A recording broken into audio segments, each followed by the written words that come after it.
I'm Sarah Elwood. I'm a professor in the Department of Geography at the University of Washington.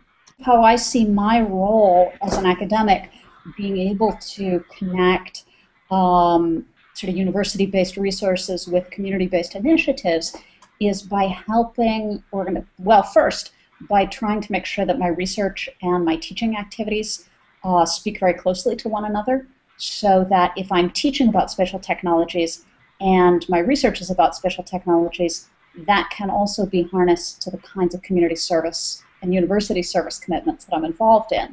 Undergrads in my classes might be able to, instead of doing a sort of canned lab activity, they can learn what they need to do by partnering with a community organization that perhaps wants to create some map outputs, or more importantly, learn how to create them for themselves.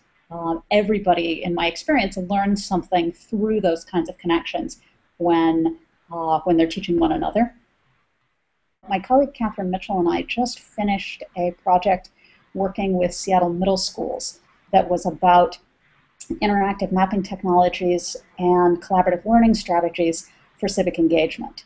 And so we were working with an interactive mapping platform that we had created for the project, and sort of trying to think about how that might be the potential of it for place-based teaching and learning in social studies, in science, excuse me, also in some after-school program work.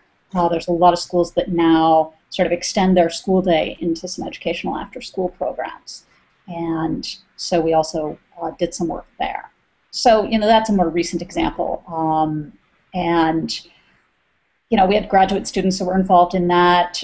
There was some sort of curricular development and sort of mapping development that undergrads in a couple of my classes did as part of their final projects. So the pieces came together in some interesting ways. What I've tried to do, again, is not reinvent the wheel on the university side either, but say, okay, what already exists at my institution, in our department's curriculum, in sort of the existing community engagements and good energy of our students? How do you put those pieces together in the community?